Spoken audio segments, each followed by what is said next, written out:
Susan Wright, Republican candidate for the 6th Congressional District. Your reaction to your first place finish on Saturday and making the runoff, and how will you try to capitalize that now in your next race? Well, Jack, thanks for having me. I always enjoy talking to you. We're thrilled with it. Obviously, we worked hard. We knocked a lot of doors and talked to a lot of people. So we're really excited with our result. We had a lot of good candidates, and everybody worked hard. And so it was really exciting to see that we finished on top. And so this is going to be a brand new race.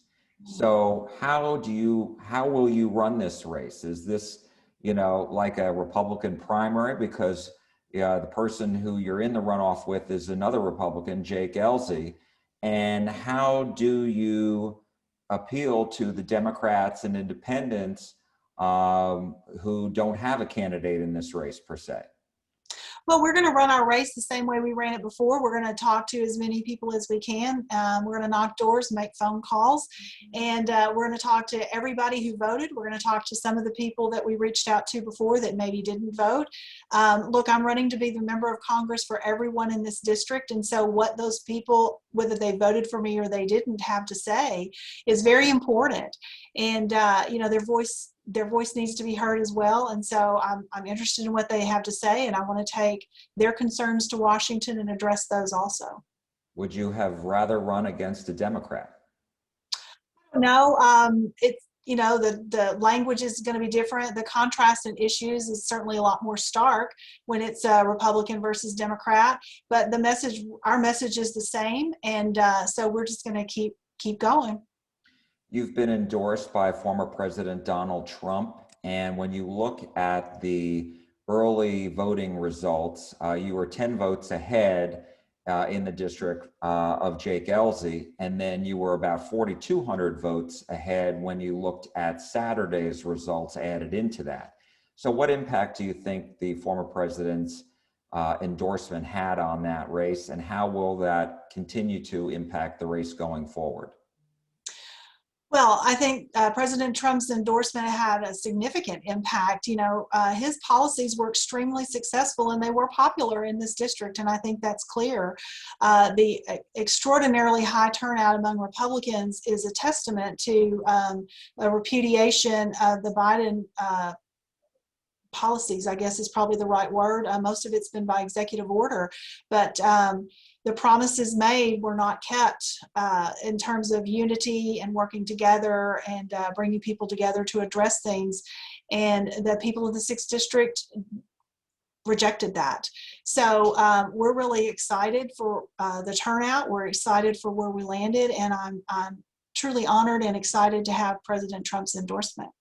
I do want to talk to you a little bit about the issues in just a bit, but I did have to ask you about this anonymous robocall that came out Friday, making this baseless allegation that you intentionally gave your late husband, Congressman Ron Wright, COVID-19. So what was your reaction to that, and what have you learned since then about who made this? Well, Jack, that was one of the most horrifying things I ever picked up the phone and listened to. You're correct, it's baseless. There's absolutely nothing to it.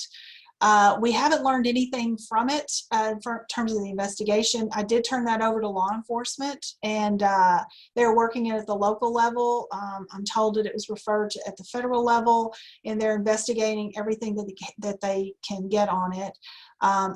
I'm truly hopeful that they find the source of that. I intend to prosecute encouraging prosecution to the fullest extent, and I will sue in civil court. There's no place in politics for stuff like that. And that was pretty hurtful to our family. I'll just say that. So I don't know what the point of it was. But I will do everything I can to stop anything like that in the future and to make the people who were behind this come to justice and answer for what they did. So let me ask you about, because there are maybe more people now focused on this race now that it's just the two of you. And so I know you and I have talked about your priorities before, but for those who may be just coming in and watching this interview, what are your priorities in Congress should you be elected? Well, my priorities in Congress, I've said this many times, my priorities in Congress are going to be the priorities of the people of the 6th District because that's my boss. But in terms of my personal priorities, I will work to secure the border. You know, in January, when President Biden got the border, it was very secure. There was an order process and it was working.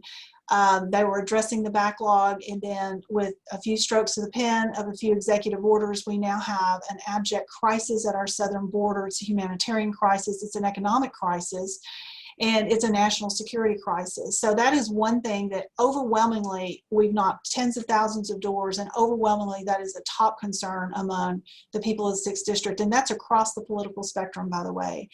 I'm a passionate advocate for life of the unborn. I will refile any bills that Ron had filed that are no longer active. I'll certainly work on those. But in terms of the people's priorities, I will work on the economy. That is a very big issue. You know, small businesses are challenged with getting some of their employees back to work, and so I'll work to address those pressure points where I can to help address that. And people want to get back to work. The businesses want to get their employees back to work, and they want to get back up to full speed. So those are the things that I'll work on as soon as I get there. I wanted to ask you also about President Biden's speech last night to the last week rather, to the American people, where he outlined his plans for infrastructure and his plans for families, specifically providing universal pre-K, free community college for 2 years, and then paid leave. When you look at both of those bills, that's about $4 trillion. And this comes after the COVID relief package that was approved for nearly $2 trillion. So you're talking about $6 trillion. What is your thought on this?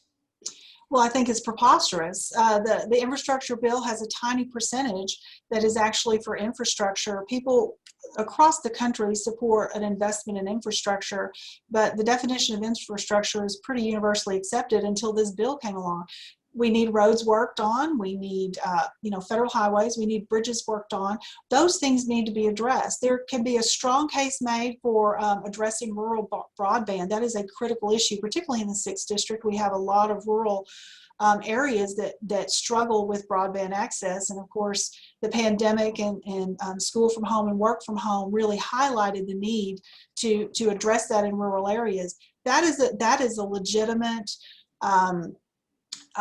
infrastructure issue, but there is a whole host, over 80% of it, closer to 90% of it is not actual infrastructure.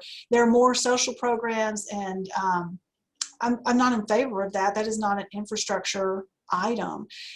In terms of the family base income or supplemental income or whatever he's called it, look, American people want to go to work. They want their jobs back. They want to support their families. They don't need to be dependent upon the federal government to hand out money. And on top of all of that, we have an outrageous debt problem. At some point, we have to stop spending our grandchildren and great-grandchildren's money.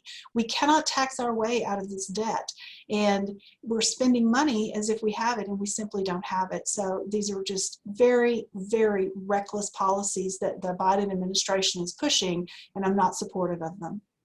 President Biden said that he, to pay for this, would raise income taxes on the wealthy and on corporations, saying they don't pay their fair share now.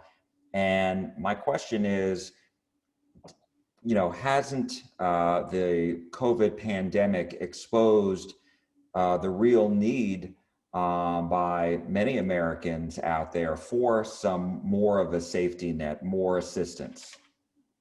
Well, certainly it has for some segments, but let's face it, there's some segments that have actually increased their profit margins. And I think that we need to be a lot more targeted and certainly support people who have needs and address them where they are. The government created this problem when it shut everything down. The government is required to make people whole when they cause a harm, just like in the private sector.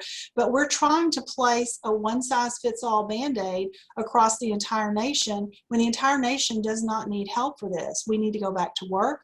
We need to, if they want a fair tax, I think there's a great way to do that by completely reforming our tax system and flatten the tax code and the tax levels so that everyone pays a fairer amount without these staggering tax brackets that the Biden administration is proposing. So there's a whole lot of conversation we can have about that, and I'm thrilled to work on those issues. But the Biden proposal won't do that. We cannot possibly raise enough money to pay for all of this debt that they're incurring. I did want to follow up on the issue at the border. I know you and a lot of Republicans who I've spoken with want to have the administration put back into place President Trump's Remain in Mexico policy, but that doesn't look like that's a reality.